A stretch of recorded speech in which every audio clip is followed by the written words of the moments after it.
우리는 이제 요한계시록의 마지막 부분인 그 22장을 다루고 있습니다. 그 중에서 이제 저번 시간에 6절 이하를 이제 저번 시간부터 시작했는데 6절 이하가 책의 후기에 해당한다라고 그랬죠. 그 후기를 세 부분으로 나눌 수 있는데 첫 번째 부분이 6절에서 11절까지인데 천사의 말이고, 그리고 12절부터 17절까지는 주님의 말이고, 나머지는 요한의 말이 됩니다. 그래서 이제 저번 시간엔 그 첫 번째 해당하는 천사의 말 중에 앞부분을 살펴보았고, 오늘은 이제 천사의 말 중에 남은 부분인 10절과 11절을 살펴보겠습니다. 저번 시간에는 종말에 벌어질 일들을 향해서 속히 온다라는 것이 무슨 의미인지를 묵상했죠. 속히라는 헬라어 타코스에 대한 설명을 했습니다. 참과 거짓, 또 악과 불의, 양과 염소, 알곡과 가라지, 구원과 멸망 등등, 이게 이제 다 같은 이야기인데, 그 분기점에서 어느 쪽에 서게 되는가, 이제 그렇게 서게 되는 거, 더 이상의 이쪽 저쪽 왔다 갔다 할 수 있는 기회가 없이 확실히 한쪽에 서게 되는 거, 그것이 종말이고 그것이 심판일진데, 우리가 얼마 남지 않은 그런 우리들의 인생 속에서 그 심판이 곧 다가온다는 것에 대해서 그렇다면 나의 지금과 또 어떻게, 여기에 대한 신앙적 지침을 말씀을 드렸습니다. 일주일 됐으니까 기억이 잘 안 나시겠지만, 자, 이제 오늘은 이제 그 마지막 갈라짐의 분기점에 역시 서서 말씀의 인봉이 풀린다라는 내용을 전해주고 있습니다. 일단 10절을 다시 한번 보겠습니다. 또 내게 말하되 이 두루마리의 예언의 말씀을 인봉하지 말라, 때가 가까우니라. 인봉하지 마라. 이 말은, 인봉은 이렇게 감추는 거잖아. 봉인 딱 묶는 거. 그렇게 하지 마라. 즉 감추지 말고 이 두루마리의 말씀을 풀라고 하는 겁니다. 왜 그러냐? 때가 가깝다라고 하십니다.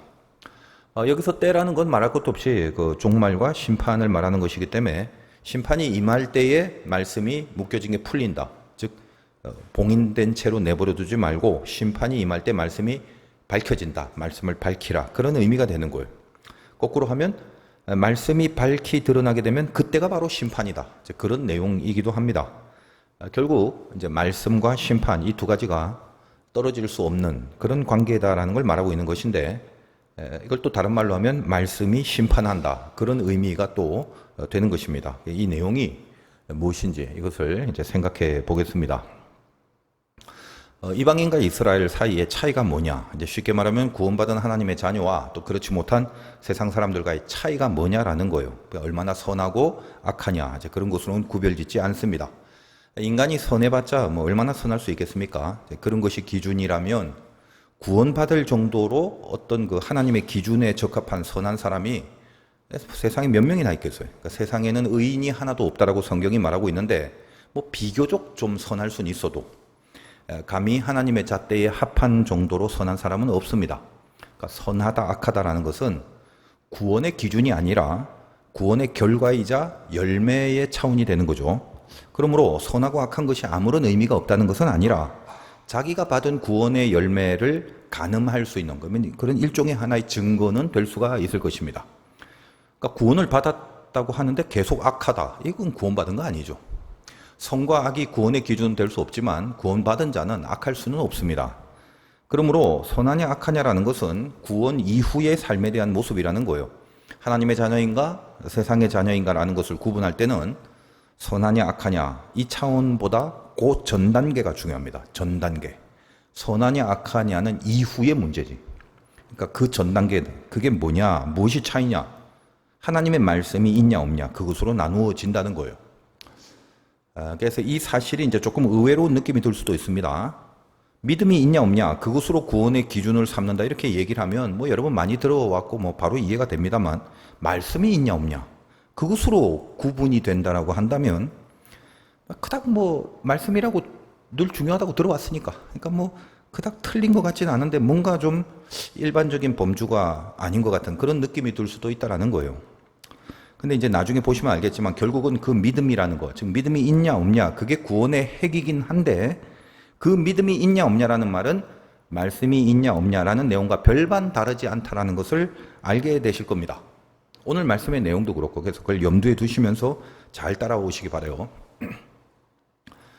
제가 구원에 대해서, 이 구원이라는 말이 제일 중요하죠. 여러분 교회 왜 다니고 예수 왜 믿어요? 다른 거 다 필요 없어요. 구원, 오직 구원 하나, 이게 제일 중요한 건데, 이것 때문에 여러분은 신앙생활 하는 건데, 이 구원에 대하여 제가 이제 그 증거는 하나님의 영이 있냐 없냐라는 거라고 말씀을 드렸죠.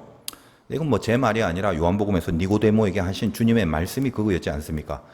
바람이 임의로 불매 어디로 왔다가 어디로 가는지, 어디서 왔다 어디로 가는지 그걸 모른다. 영으로 난 사람들이 다 그러하다 이 말이에요. 그러니까 영으로 난 사람이란 말은 결국 구원받은 사람인데, 그러니까 어디서 왔다가 어디로 가는지 모른다라는 의미는 내가 만든 게 아니다라는 말이라고 제가 여러 번 말씀을 드렸죠.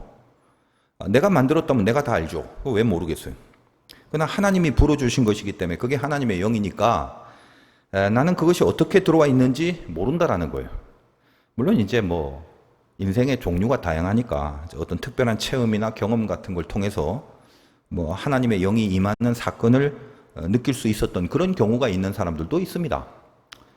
그러나 어쨌든 간에 자기가 만든 거는 절대 아니죠. 하여간 이 구원받은 사람은 무조건 하나님의 영이 임한 존재다. 이 사실은 분명합니다. 제가 이 영을 감각이라고 그렇게 설명드렸습니다. 영이라는 개념을 제가 어떻게 이 인간의 말로 이렇게 상세하고 완벽히 전달해 드릴 수 있겠습니까? 그냥 가장 이해하기 쉬운 제 나름대로 정의가 그렇다는 거예요. 영이라는 게 보이지 않잖아요. 그러니까 그 영이 뭔데요? 이러면. 그걸 뭐 제가 보이지도 않는데 그림으로 그릴 수도 없고 문장으로 이렇게 설명할 수도 없는 거죠. 근데 분명히 존재합니다. 그래서 제가 그걸 감각이라고 그렇게 가르쳐 드린 겁니다. 하나님에 대한 감각이 생긴 것, 그것이 영이 있다라는 증거가 된다라고 했습니다. 여기서 이제 조금 더 구체적으로 이제 생각을 하셔야 돼요. 이 밤에 생각할 게 참 많아요. 그럼 이 감각이라는 것은 다른 말로 의식이라고 할 수 있는데, 그렇죠? 의식. 제가 이제 최근에 뭐 여기 뭐 옆구리에 작은 염증이 하나 생겼는데 아주 작은 건데, 작은 거지만 자꾸 의식이 돼요. 어디 뭐 이렇게 옷감 같은 데 뭐 스치거나 아니면 뭐 어디 부닥치지 않으려고 자꾸 신경을 씁니다. 여러분도 그렇지 않습니까? 뭐 몸에 작은 상처 하나 있어도 뭐 거기 상처가 있기 때문에 거기에 대한 감각이 생기고 그 상처를 의식하게 되죠. 의식하면 어디 이거 부닥치지 않도록 평소와는 다르게 어떤 부분에 상처가 있으면 그 부위를 늘 조심하고 그렇게 합니다. 그걸 의식한다라고 얘기를 하는 거죠. 정리를 하면 이거예요. 구원은 하나님의 영이 있냐 없냐 여기에 달려 있는 것이고, 예수를 믿어야 구원을 받는데 예수를 믿으면 이 영이 우리 안에 들어와 존재합니다. 그러면 뭐예요? 감각이 생깁니다. 그 감각이 뭐냐? 하나님을 의식하는 겁니다. 그러면 그 의식은 또 뭐냐? 경외함입니다. 경외라는 말은 많은 의미가 있어요. 두려움 혹은 긴장, 때로는 뭐 사랑, 존경 이런 말로도 바꿀 수도 있고 친밀함 등등. 그러니까 모두가 다 이 관계 안에서 형성된 내용들이죠. 그러니까 하나님을 경외한다라는 표현을 한다면 그 경외가 언제 생기냐? 그 믿고 있는 하나님과의 믿음의 관계를 맺으면 생기는 게 경외라며 이 말입니다. 잘 따라오셔야 돼요. 어려운 내용, 뭐 복잡한 내용 이런 건 아닌데 항상 제가 높아심에 자꾸만 이렇게 상세하게 풀어드리고 싶은 마음이 늘 있어서 꼬치꼬치 설명을 해나가고 있는 겁니다. 지금 이 진행하는 이 설명의 흐름은 아까 제가 말씀드린 거 있죠. 구원받은 자와 아닌 자의 차이가 뭐냐? 여러분 어느 편에 서야 될 거 아니에요 지금. 그러니까 구원받은 자와 아닌 자의 차이를 알아야 될 거 아니에요. 내가 어디 편에 있는지. 선이냐 악이냐가 아니라 말씀이 있냐 없냐 그거더라. 제가 그걸 지금 풀어드리는 겁니다. 또 제가 이렇게 설명을 한다고 해서 새로운 내용이 아니라 이미 오늘 본문에 두루마리 말씀을 풀어라, 때가 가까웠다 그렇게 진단을 해주고 이미 이렇게 다 해석을 해주고 있지 않습니까? 결국 뭐죠? 때가 가까웠다, 심판이 왔다. 그러면 참과 거짓이 갈라지는 게 심판이라고 했는데 그 기준점이 뭐다? 오늘 말씀에 두루마리를 풀어라. 그러니까 결국 말씀을 풀어라. 말씀이 있냐 없냐, 말씀에 의거한 때, 말씀에 의거하여 심판이 있더라 라고 하시는 말씀입니다. 그래서 구원의 기준이 말씀이 있냐 없냐에 딸려 있다라는 말을 지금 제가 상세하게 이해시켜 드리려고 지금 애를 쓰고 있는 거죠. 말씀과 심판과의 관계, 그걸 전하려고 하는 겁니다.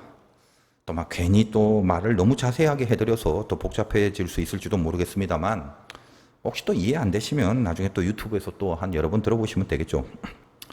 자, 하나님의 영이 있으면 감각이 생기고 그 감각은 의식이고, 의식한다는 건 결국 경외한다라는 것을 말합니다. 경외는 두려움하고 비슷한 거지만 겁내하라고 하는 것이 아니라 하나님을 제껴버리고 내 마음대로 할 수 없는 상태가 된 거, 그걸 말합니다. 그게 하나님을 경외한다는 거예요. 그걸 뭐라고 하냐? 그게 관계죠. 그러니까 상대방과 상관이 없이 내 멋대로 내 마음대로 자유롭게 살 수 있으면 그건 그 상대방과 관계가 없는 거예요. 그래서 경외라는 말은 관계될 때, 즉 관계가 형성된 그 안에서만, 관계가 형성된 전제에서 그 관계 안에서만 논할 수 있는 개념입니다. 바로 그게 뭐다? 영이 하는 기능이다 이 말이에요. 예를 들어 우주과학의 어떤 천재적인 학자가 우주를 연구하다가 신에 대한 존재를 인정했다고 칩시다. 그러면 그가 하나님의 존재를 인정했다고 해서 구원을 받았나요? 그건 아니죠. 이 세상에는 예수를 안 믿어도 얼마든지 하나님의 존재를 믿는 사람이 많습니다. 그렇다고 그들이 구원을 받은 게 아니란 말이에요. 여러분 히브리서에 보면 믿음에 대하여 뭐라고 하나요? 하나님께 나아가는 자는 반드시 그가 계신 것과 이게 존재죠. 근데 그것만 갖고 되는 게 아니에요. 그가 자기를 찾는 이에게 상 주시는 이심을 믿어야 할지니라. 그냥 관계죠. 그러니까 존재를 믿는 것으로 끝나면 안 되고 그 존재와 내가 관계를 맺어야 되는 거예요. 그 관계를 맺는 믿음까지 가는 걸 그걸 믿음이라고 하는 겁니다. 그 존재를 의식하니까 의식이 되니까 아니 상처 하나도 의식해서 행동하는데 하나님이란 존재를 내가 믿는다면 그 존재를 의식해서 판단도 하고 결정도 하고 선택도 하고 행동도 하고 내 모든 인생의 내용들이 그 하나님과의 관계 속에서 뭔가 이루어지는 삶을 살아가셔야 한다는 겁니다. 물론 100% 완벽할 수는 없어요. 그러나 적어도 그런 의식을 하는 노력과 분발과 분투 속에 내 삶이 있느냐를 살펴봐야 된다는 거예요. 그게 경외의 개념입니다. 그 경외함이 있는 자를 하나님을 의식하는 사람이라고 하는 것이고 그 의식이 있는 자를 감각이 있는 자라고 하는 것이고 그 감각이 결국 하나님의 영이라는 것이고 그 영이 있는 자가 구원을 받은 자라는 말씀이 되는 것입니다. 그러니까 이토록 쉬운 내용을 제가 참 길게도 설명을 해드리고 있는 중이에요. 그러면 이제부터 더 심각하게 생각하셔야 됩니다. 말씀이라는 것이 누구에게 주어지나 원래 시내 산에서 이스라엘 백성들에게 처음 말씀을 주셨을 때 이스라엘에게 주신 거죠. 다시 말하면 안 믿는 사람들에게 준 게 아닙니다. 믿는 자들에게 주신 말씀입니다. 엄밀하게 말하면 믿는 자라기보다는 그 공동체, 이스라엘이라는 공동체 안에 같이 들어가 있는 모든 자들에게 준 거죠. 그렇게 이제 해야 정확합니다. 왜냐하면 그 안에는 여러분 출애굽기나 이런 데 읽어보시면 제가 또 여러 번 설교 속에서 말씀드렸습니다만 그 이스라엘의 출애굽 공동체 안에는 안 믿는 사람도 있었잖아요. 성경을 그런 부류를 비류 혹은 잡족 이런 식으로 명확하게 표현을 하고 있습니다. 그러니까 그 공동체 안에 있는 자들을 향하여 주신 것이 하나님의 말씀인 것입니다. 이쪽에 애굽이나 저쪽에 가나안 족속 그들에게 말씀을 주지 않았어요. 그래서 오늘 또 좀 길어질 것 같은 불안함이 있는데 이제 그 요한계시록이 거의 끝날 무렵이니까 이게 뭔가 이렇게 마음이 좀 초조함이 생기는 것 같아요. 믿음의 승부가 나야 하는데 다들 천국 가야 되는데 우리 성도님들이 그런 그 거룩한 조바심이 자꾸 생기는 것 같아요. 자, 인간은 세 가지 부류예요. 첫째, 안 믿는 자, 하나님하고 상관없는 자. 둘째, 존재만 믿는 자. 이건 하나님을 경외하는 의식은 없어요. 존재만 믿을 뿐. 셋째, 존재와 관계를 믿는 자. 그러니까 하나님을 경외하는 감각과 의식이 있는 자. 이 세 부류입니다. 자, 여기서 두 번째, 존재만 믿는 자. 그들은 믿는다라는 표현을 했지만 구원에 해당하는 믿음이 있는 건 아닙니다. 그래서 엄밀하게 말하면 존재를 믿는 자라고 하기보다는 존재를 인정하는 자라고 해야 합니다. 여기가 무서운 말이에요. 우주과학자들이 공부를 통해서 하나님의 존재를 인정하는 사람은 많아요. 그렇다고 그건 믿음이라고 안 한다 이 말이에요. 그럼 우리 공동체 안에 이스라엘이라는 영적 공동체 안에 하나님의 존재를 인정하는 사람으로 남아있는 사람은 없는가? 왜 없겠어요? 있죠. 무서운 말이다 이 말이에요. 알곡과 가라지는 갈라져야 되는 것이 마지막 종말이고 심판이고 이제 우리는 그때를 만나게 됩니다. 자, 그들이 한 밭에 있다. 늘 제가 말씀드리죠. 가라지가 어디 저 멀리 산속에 있고 알곡은 여기 있는 게 아니에요. 한 밭에, 한 울타리 안에, 한 스페이스 안에 있어요. 한 밭이라고 하는 것은 비단 어떤 그 교회라는 공동체 안에 있다는 것만을 말하는 게 아닙니다. 내용적으로 한 밭이라는 공간을 상징했지만 그 한 밭이라는 공간이 주는 그 상징이 내용적으로 어떤 내용이 있냐면 존재에 대한 인정을 하고 살아간다는 것을 포함한 사람들까지 있는 곳, 그냥 제대로 믿는 게 아니라 그냥 존재를 인정하는 거기까지를 포함한 개념으로 한밭이라고 하는 거예요. 이해하시겠죠? 그걸 공간이라는 상징으로 이렇게 표현했을 뿐 실제로 내용적으로는 한밭 안에 있다라는 개념은 진짜 믿는 것뿐만 아니라 존재만 인정하는 그 정도 차원까지 다 포함되는 것을 말한다는 것입니다. 교회를 안 다녀도 하나님의 존재를 인정하는 사람들 많잖아요. 그들까지도 실은 영적인 가라지로 다 보면 되는 겁니다. 그러니까 가라지라는 건 성경에서는 한밭에 같이 알곡과 있는 그런 경우를 말하지만 영적 의미는 알곡과 같이 지내지 않는다 할지라도, 같이 신앙생활 종교의식을 공유하지 않는다 할지라도 하나님의 존재를 인정 정도만 하고 있는 모든 경우는 전부 다 가라지라고 놓고 생각을 하셔야 하는 겁니다. 그것이 한밭 안에 있다. 그 영적 상징이 그거라고 말씀을 드리는 겁니다. 인정만 한다. 그게 뭐다? 한밭에 같이 있다라는 개념이에요. 그러니까 가라지는 결국 나중에 뽑혀버립니다. 그렇게 인정만 하고 사는 거는 가라지입니다. 결국 뽑힌다 이 말이에요. 존재를 인정한다고 해서 그 존재가 자기의 삶에 영향을 주는 일은 없습니다. 그게 가라지입니다. 여러분 어떻게 살아가세요? 하나님의 말씀은 1차적으로 그 밭에 떨어집니다. 무슨 말입니까? 가라지와 알곡 모두에게 떨어진다 이 말이에요. 그렇죠. 같은 밭인데 물도 같이 먹고 거름도 같이 먹을 건 아니겠습니까? 알곡과 가라지가. 비류와 잡족들도 어때요? 이스라엘과 같이 다니면서 내리는 만나도 같이 먹고 너는 비류니까 먹지 마. 넌 잡족이니까 마시지 마. 이렇게 안 했잖아요. 같이 하나님의 은혜 가운데 만나도 먹고 바위에서 생수 마시고 그랬을 겁니다. 그리고 말씀이 뭔지도 다 같이 그 내용을 듣고 보고 그렇게 살아갔습니다. 비류와 잡족들도. 그러니까 말씀은 하나님을 인정하는 가라지, 즉 인정만 하는 그 가라지나 제대로 믿고 하나님과 관계하는 알곡이나 전부 다 말씀이 주어집니다. 그렇다면 이제 오늘날 교회를 한번 생각해 보시기 바라요. 결국 이제 교회에서 나로 들어가야 되는데, 자, 일단은 교회가 이제 그 밭이라고 한번 여기 봅시다. 내용적으로 교회 안에 알곡과 가라지가 있다. 이게 성경의 말이죠. 있습니다. 그렇다면 교회, 즉 그걸 밭이라고 한다면 그 안에 존재를 인정만 하는 자가 있고 존재를 진짜 믿는 자 둘로 나눌 수 있게 됩니다. 여러분 이제 스스로 확인하시기 바라요. 나는 존재를 인정만 하는 그런 사람인가? 만약 그것만 있다면 그건 가라지입니다. 큰일 나요. 가라지도 밭 안에 있어요. 아니면 나는 존재를 믿는 자인가? 즉 존재를 믿는 자가 될 때 비로소 나의 삶에 하나님이 상관을 하는 인생을 살아가게 됩니다. 그게 뭐다? 그게 알곡이다 이 말이에요. 그러니까 감각과 의식이 그리고 그 경외함이 발휘되는 겁니다. 그것이 알곡의 인생이에요. 다시 말씀드리지만 존재를, 즉 존재만 인정하는 게 뭐냐? 아까 말씀드린 것처럼 예를 들면 어떤 과학자가 공부를 하다가 하나님 존재에 대해서 깨달음과 확신이 생기게 된 뭐 이런 경우, 이런 차원, 그것도 하나님만 인정하는 차원이고, 뭐 비단 과학자가 뭐 공부를 하는 그 방법으로 나는 깊은 공부를 하다 보니까 이 세상은 하나님 없이는 안 될 것 같다라는 깨달음이 생겨서 그래서 존재에 대한 인정을 하게 되는 그런 것뿐일까요? 존재에 대한 인정하는 것 그 자체는 뭐 그리 어렵지 않아요. 예를 들면 어릴 때부터 교회 다니고 엄마 뱃속에서 뭐부터 교회를 다닌 그런 사람도 있습니다. 다 한 밭에 있는 거예요.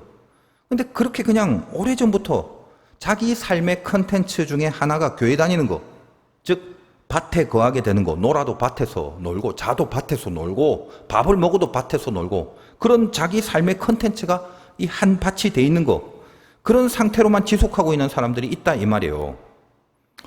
제가 알고 있는 그 어떤 형제가 자기 이야기를 하는데 자기는 초등학생 때까지 세상의 모든 사람들이 다 교회 다니는 줄 알았다고 그럽니다. 왜? 모태신앙인데 가족 친지들이 전부 거기 뭐 목사고 교인이고 그래서 그냥 어릴 때부터 자기는 늘 그 교회 다니는 것이 자기 인생의 한 부분이라고 여겼다는 거예요. 모든 사람이 다 그런 줄 알았대요. 이해가 되시죠? 그런 거. 그러나 그렇다고 해서 그런 인생을 살아온 사람들이 전부 다 하나님을 믿는 건 아니겠죠. 하나님의 존재를 인정할 수는 있어요. 공부를 통해서든 문화적 컨텐츠를 통해서든 경험을 통해서든. 그러나 존재는 인정하더라도 하나님을 안 믿고 살 수가 있다라는 말이에요. 그때 두 사람이 밭에 있으면 한 사람은 데려가고 한 사람은 버려둠을 당할 것이고, 두 여자가 맷돌질을 하고 있으면 한 사람은 데려가고 한 사람은 버려둠을 당할 것이니라. 얼마나 많이 얘기했나요? 여러분은 두 명 중 어디에 해당하나요? 나는 교회 다녀. 난 예배 안 빠져. 난 직분이 있어. 난 하나님의 존재를 인정해. 그것이 다가 아니라는 거예요. 인정하는 건 쉬워요. 나하고 상관이 없고 내 선택, 내 판단, 내 결정이 그 존재와 아무런 상관없이 내가 할 수 있는데 그게 존재를 인정한다는 차원인데 그렇다면 그게 뭐가 어려워요? 아, 그래 인정해 줄게 하고 나는 내 멋대로 살면 되는데 하나도 어려운 게 아니다 이 말이에요. 그 인정하는 거는 그냥 인정해 주고 살면 되지. 그런갑다 그러고 제가 이제 그 군목 시절에 그 부대 부대장이 그 비서를 하시는 분이 부대장이 이제 교인이다 보니까 교회 따라온 거죠. 그래서 제가 궁금해서 물어봤어요. 원래 기독교인이냐? 그러니까 이제 가끔 다녔다고 말합니다. 다녔다라는 말이 뭐예요? 교회를 발로 왔다 갔다 했단 말이죠. 뭐 예배도 잘 드리고 뭐 예배 후에 식사도 같이 하고 뭐 그렇게 이제 주일을 지냅니다. 주기도문도 외우고 식기도도 하고 그래요. 나중에 이제 그 부대의 부대장이 바뀌고 나서 불교인이 부대장이 돼서 왔는데 그때부터는 또 이 비서가 절에 다니기 시작합니다. 제가 그분을 나쁘게 말하는 게 아니에요. 하나님에 대한 믿음이 없으면 어쩌면 그건 당연하고 자연스러운 일이죠. 수행 비서 역할을 충실히 해야 하니까. 부대장이 뭐 절에 가면 절에 가야 되고 교회 가면 교회 가야 되고 그러죠. 그러니까 그는 믿음으로 다니는 게 아니기 때문에 그에게 있어서는 그게 자연스러운 어떻게 보면 당연한 역할입니다. 그런 식으로 말입니다. 그런 식으로. 만약 한참 동안 그 부대장이 기독교인으로 평생 갔다면 그 비서는 아마 그런 상태와 그런 의도와 그런 동기로 하나님을 인정하는 자리에 앉아 있었겠지만 끝내 믿지 않고 끝까지 갈 수 있었겠죠.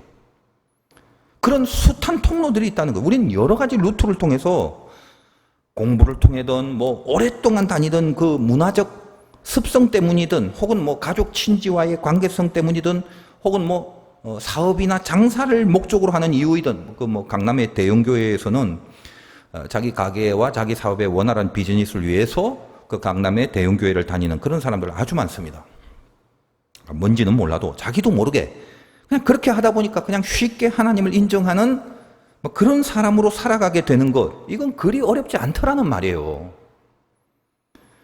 물론 이제 그 다음 단계로 그렇게 인정만 하다가 그 다음 단계 믿음으로 가면 되는 거죠. 그러나 그 다음 단계로 안 가고 그냥 그것으로 마냥 끝날 수도 있다는 거예요. 여러분 비류와 잡족들 중에도 뭐 성경에 나와 있지는 않겠지만 아마 나중에 이스라엘의 그 믿음, 그 진짜 믿음을 가진 사람이 비류와 잡류들 중에도 생겼을 수도 있겠죠. 이방인이 하나님 앞에 돌아오듯이. 그러나 끝까지 그저 그 공동체 안에서 같이 지내고 있을 뿐 결국은 믿음의 단계로 가지 못한 자들이 분명히 있다는 것입니다. 여러분은 어떤 종류인가요? 금요일 기도회 정도 나오시는 분들은 다 알고 계심을 믿습니다만 그래도 한번 생각해 보시기 바라요. 원래 이렇게 믿음 있는 사람들이 훨씬 더 그 말씀을 누려야 되고 말씀의 질책을 받을 기회가 많아요. 신앙 좋은 사람들이 더 질책을 많이 듣게 되고 신기해요. 그래서 신앙 좋은 사람이 더 괴로워하고 그럽니다. 이 믿음이 없는 사람들은 말씀을 들을 기회에 있지가 않아요. 잘 듣지도 않고 또 말씀이 어떤 비수가 되어서 이렇게 심장을 찔러도 끄떡도 하지 않습니다. 믿음이 없는 사람들, 이건 화인을 맞은 상태죠. 사람이 이렇게 심장에 화인을 맞으면 그때부터는 인간의 심장이 아니라 사탄의 심장이 되어버려요. 감각이 없습니다. 불로 지져버렸기 때문에 신경이 다 멈춰버린 거예요. 아무리 찔러도 아프지가 않아. 이제 그때까지 가면 이제 참 곤란해진 거죠. 그거는 이제 심각해진 겁니다. 믿음이 뭔가요? 그냥 인정이 아니라 진짜 믿음을 가지셔야 돼요. 하나님을 인정하는 게 아니라 하나님을 믿어야 되는 거예요. 하나님이 여러분 인생에 상관을 하셔야 하는 뭔가의 필연적 관계가 돼야 비로소 믿는다라는 말을 하는 겁니다. 오랫동안 내가 해왔던 어떤 그 종교적 문화에 익숙함, 자기도 모르게 그 안에서 자기는 믿고 있는 사람이라고 착각을 하고 살아가고 있지는 않은지 자기를 다시 한번 보셔야 돼요. 심각하게 자기를 돌아볼 수 있어야 하는 것입니다. 늘 말씀드립니다만 한국 교회의 인구 비례, 땅덩어리 크기 비례, 이렇게 수많은 메가처치와 4명 중에 1명이 교인이라고 자처하는 이 기독교 종주국에 최악의 그 내용들은 전부 다 1위를 차지하고 있다는 사실에서 우리는 명확하게 알 수 있죠. 우리는 과연 하나님을 진짜 믿는 사람들로 이 숫자를 채우고 있는가? 절대 그렇지 않습니다.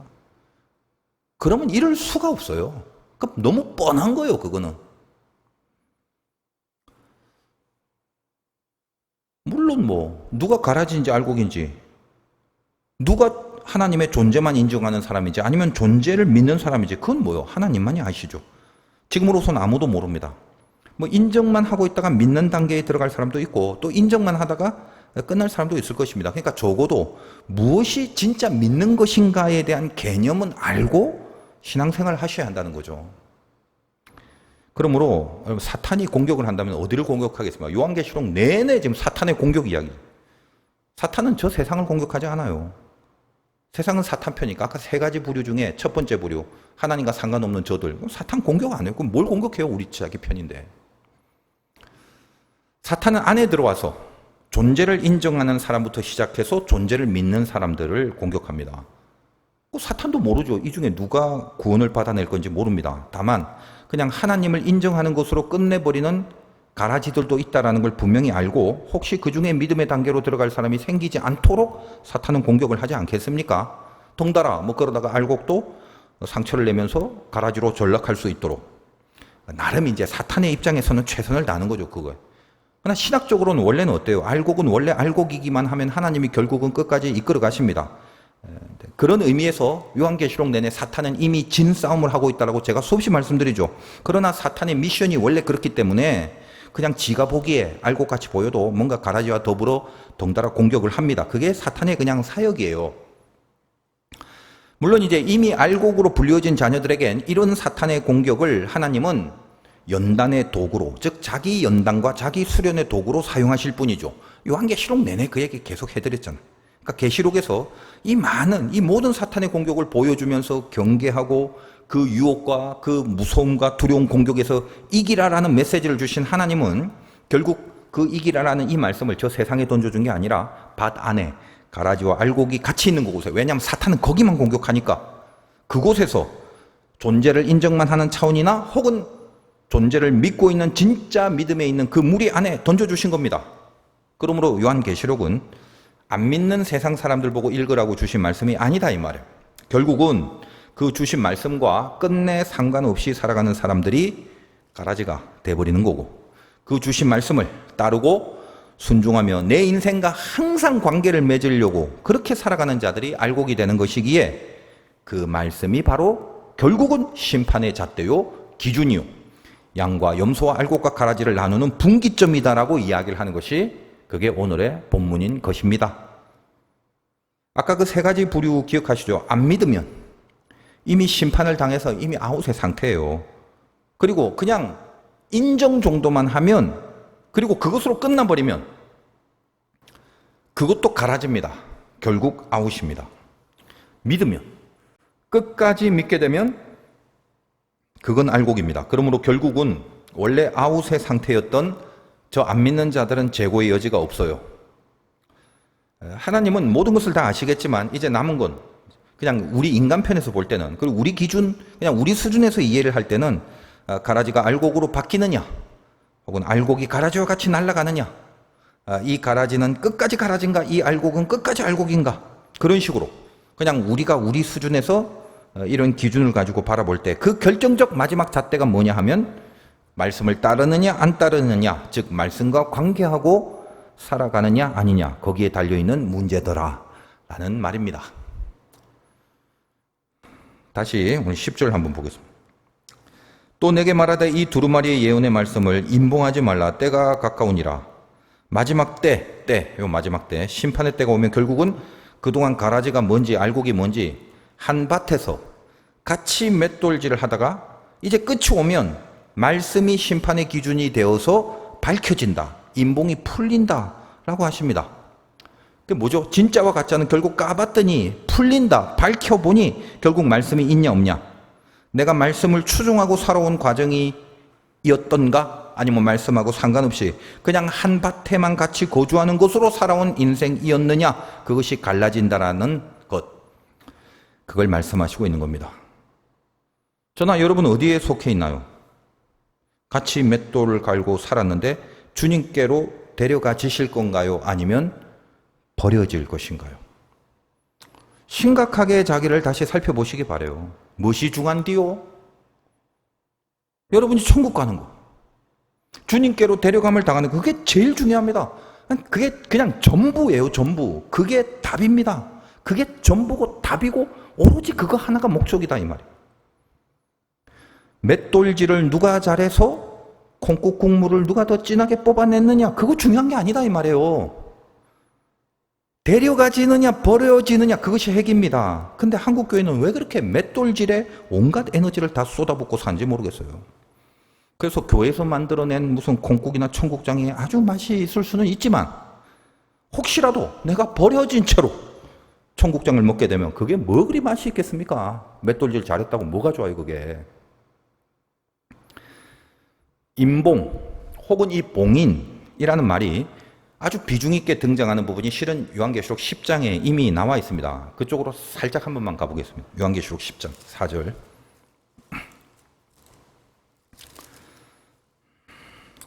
일곱 우레가 말을 할 때에 내가 기록하려고 하다가 곧 들으니 하늘에서 소리가 나서 말하기를 일곱 우레가 말한 것을 임봉하고 기록하지 말라 하더라. 잘 한번 보십시오. 하나님이 이게 천사를 통해서 요한에게 어떤 얘기를 하는 장면 중에 그냥 앞뒤 다 빼고 뭔가 일곱 우레가 꽉 엄청난 말을 했는데 그 말한 것을 임봉하고 임봉 묶어 이렇게 감춰 묶어서 기록하지 마라 이렇게 얘기를 합니다. 좋은 건 기록을 해야지. 그 요한이 좀 받아 적으려고 했는데 왜 기록하지 말라고 했는가? 이게 이제 임봉에 대한 가장 비중 있는 부분이 바로 여기거든요. 그래서 이 내용에 대해서 다시 또 설명하고 싶은 마음이 그냥 굴뚝 같은데, 이게 시간이 너무 길어져요.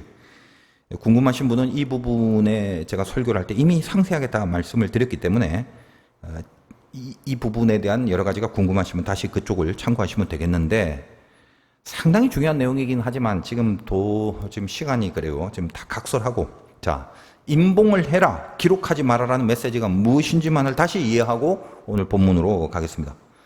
임봉을 하지 마. 임봉을, 그러니까 묶어 갖고 펼치지 말라라는 게 임봉하라라는 말이죠. 그리고 적질 마. 그러니까 이 말만 보면 뭔가 감추고 기록도 안 하고 해서 안 보여주는 것 같은 느낌이 듭니다. 하나님이 엄청 얘기를 해놓고 그 얘기에 대해서 야, 감춰. 기록도 하지 마. 보여주지 마. 가르쳐 주지 마. 이런 식의 느낌이 든다 이 말이에요. 근데 이런 표현이 왜 있는가? 그리고 이제 오늘 본문 22장에는 그거하고는 좀 다른 개념이죠. 오늘은 어떤 거냐면은 오히려 임봉하지 마라. 아까는 임봉해라. 그죠? 차이 있잖아. 지금은 임봉해라. 마지막 때 끝에는 임봉을 펼쳐라. 전에는 묶어놔라. 지금은 풀어라. 요 차이가 있는 거예요. 이거를 이렇게 어떻게 간단하게 설명할 수는 없는데, 자, 요것만 한번 생각해 보시기 바랍니다. 그렇다면 앞에서 10장에서 말했던 임봉해라, 기록하지 말라는 메시지가 뭐냐? 여러분, 기록을 한다는 건 이미 다 안다는 거예요. 요한이 하늘에서 들린 말씀을 들었을 때 다 들었으니까. 무슨 내용인지 아니까 따로 뭔가 노트 같은 거 갖고 와서 기록을 하려고 했을 거 아니겠습니까? 가끔 이제 여러분들도 설교 들을 때 지금도 하실지 모르겠지만 메모하시는 분 있잖아요. 그는 뜻도 모르고 뭔 소리인지도 모르는데 기록하고 있다. 이런 분은 없어요. 예를 들면 설교를 메모했다는 것은 기록을 할 수 있다는 게 뭡니까? 이미 그 내용을 알고 이해하고 있다는 말이죠. 이해한 부분을 기록한다 이 말이에요. 그래서 요한이 기록을 그렇게 하려고 하는데 기록하지 말래요. 즉 요한은 다 들었어요. 다 이해하고 무슨 내용인지 안다 이 말이에요. 근데 기록하지 말고 그걸 임봉해라, 밝혀 드러내지 말라라고 하셨습니다. 앞에서 그 부분에 대한 설교는 제가 정말 상세히 전해드렸는데 다 빼고 아주 이제 핵심만 전해드리면 그겁니다. 임봉이라는 말의 의도는 반드시 실현된다라는 그 뜻이에요. 자, 안에 아무것도 없는데 그걸 임봉 묶어버리면 그건 그냥 묶는 거예요. 근데 안에 내용이 있어요. 그것도 엄청나게 중요한 내용이고 아주 귀한 내용인데 그걸 묶었다는 말은 무슨 말입니까? 여러분 신포시장에 가고 엄청 맛있는 거를 샀어요. 나 혼자 먹고 싶어서 좀 갖고 오고 그래야 되는데 갖고 온 사람은 없어. 그냥 나 혼자 먹어야겠다 욕심에서 이거 묶었어 그냥. 근데 그냥 깜장 비닐봉지에 담고 오면 지나가다가 사람이 보고 뭐야 하면서 나도 하나 줘 이럴 거 아니에요.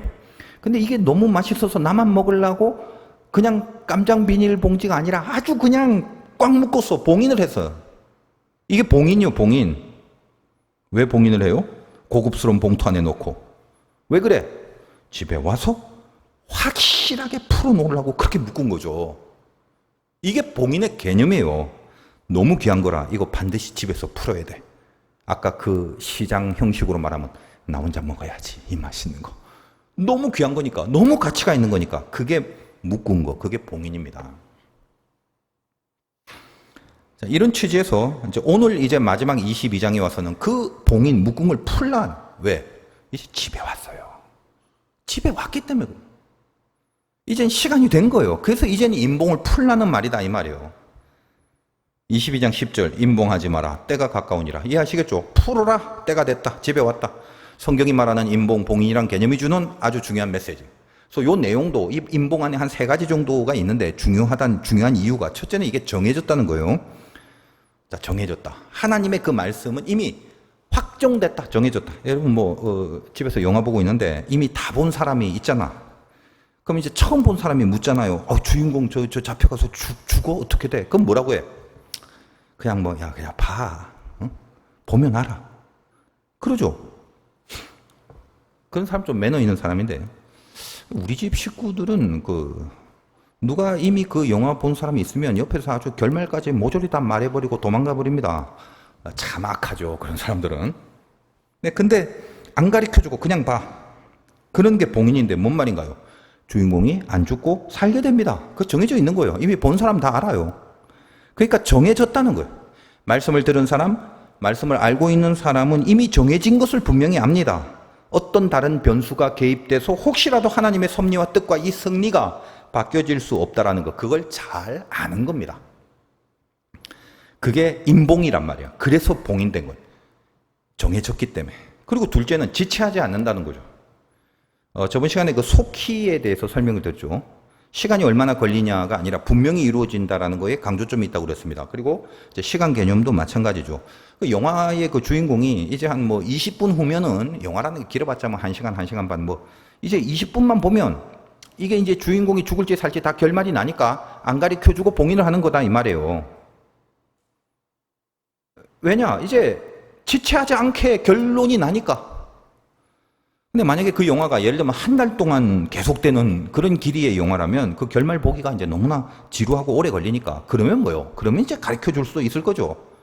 제가 이제 원리에 대한 설명을 해드리는 거예요, 그냥 이게. 그래서 봉인을 한다는 건 결국 이제 그것이 곧 속히 그 결말이 이루어진다, 그런 의미가 있는 겁니다. 저번 시간에 그래서 이 속히에 대한 설명을 다 해드렸죠. 분명하게, 확실하게.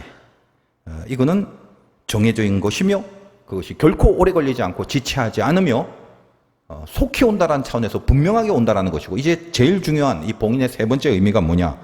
비밀이라는 거예요. 비밀. 그렇다면 비밀이 뭔데?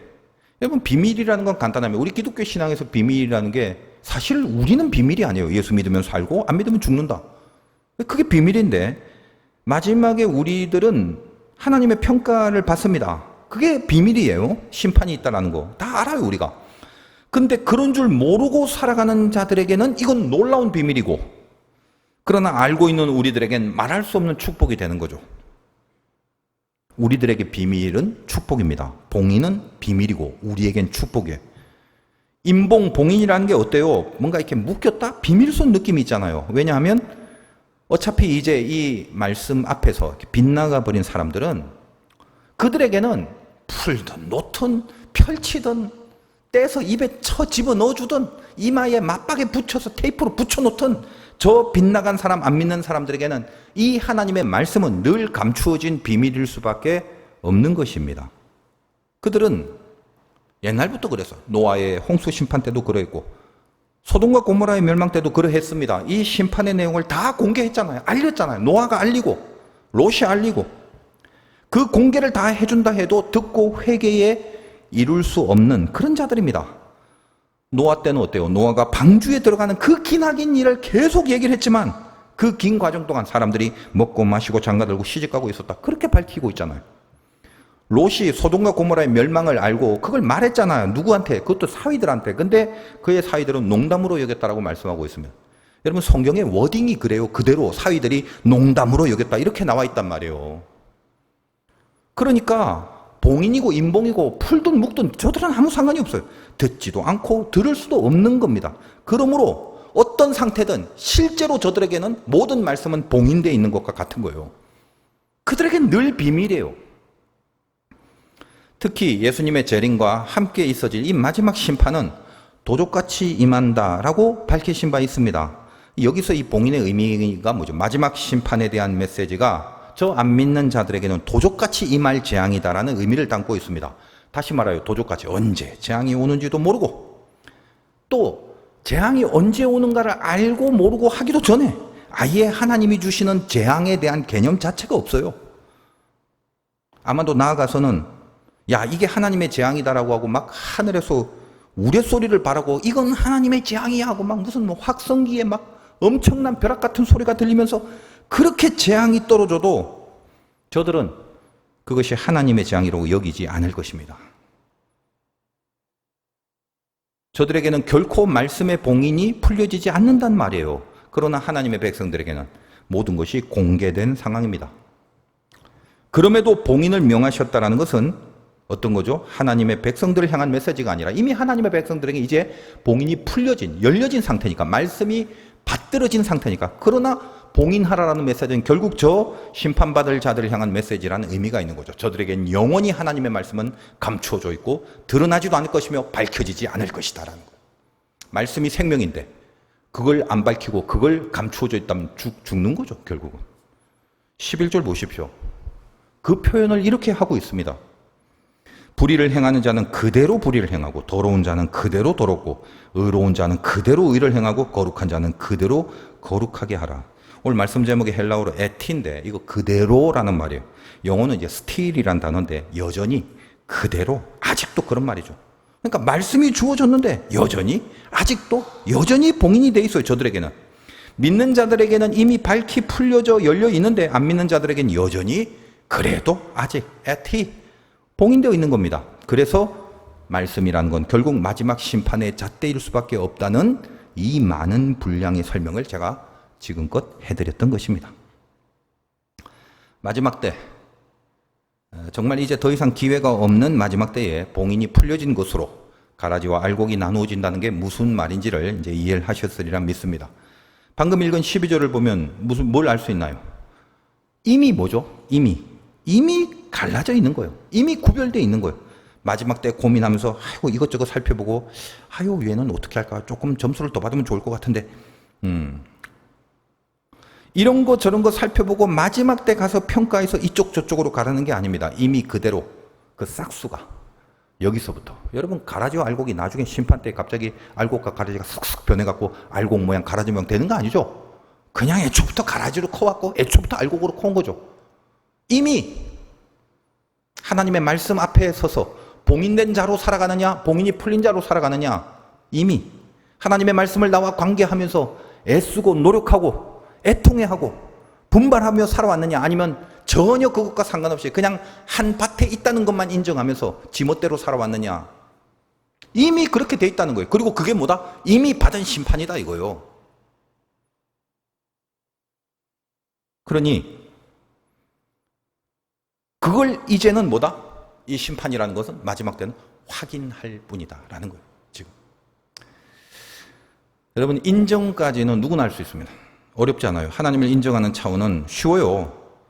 그리고 말씀을 인정만 하는 차원도 쉽습니다. 그러나 하나님을 믿을 때 어려워지고 왜? 그분이 나와 상관을 하시기 때문에. 그리고 말씀도 인정하는 건 안 어려운데 그 말씀을 진짜로 믿을 때 어려워집니다. 왜? 그 말씀을 믿는다는 것은 그 말씀을 따른다는 것이고 순종을 한다는 건데 그러면 그거는 그냥 되어지는 게 아니기 때문입니다. 제가 신앙생활 해보니까 목사라서가 아니라 신자로서 신앙생활 해보니까 말씀을 듣고 새겨서 아유 좋네 이렇게 해야겠다라는 결심이 있을 때까지는 그냥 달달합디다. 근데 그것을 내가 맞닥뜨린 현장에서 정말로 지키고 행하려고 하는 그 시점에서 결국 승리냐 실패냐가 그때 결정이 되는 건데 승리할 때는 단 한 번도 예외가 없었어요. 단 적이 없어요. 쓰디쓴 경험을 통과해야만 승리가 있었습니다. 그래서 아까 계시록 10장에 보면 아까는 살펴보지 않았지만 저 뒤에 보면 말씀에 두루마리를 먹으라고 했고 입에는 달더니 배에는 쓰게 되었다라는 표현이 거기에 기록되어 있는 것입니다. 여러분이 말씀을 믿고 살기 위해서 얼마나 쓴 경험을 해보셨는지 모르겠지만 그것이 인봉이 풀렸느냐 안 풀렸느냐 가라지냐 알곡이냐 구원이냐 멸망이냐 천국이냐 지옥이냐 그것을 갈라버리는 기준이라는 사실을 심각하게 깨닫고, 여러분 써본 적이 없다면, 쓰디 쓴 그 입맛을 여러분이 느끼지 못했다면, 그 말씀을 삼켜 먹고 따르고 순종하는 작업, 그 쓴 경험을 만약에 안 했다면 심각하게 여러분의 진정성에 대해서 한번 살펴보시기 바라요. 지금 나의 상태가 어떤지, 지금 나에게 말씀의 인봉이 풀려져 있나, 아니면 아직도 봉인 중에 있나, 그걸 심각하게 다시 한번 확인하고 살펴봐서 하나님께로 나아갈 수 있는 어떤 계기와 은혜가 있으신 그런 영적 각성이 생겨지시기를 주님의 이름으로 축원드립니다.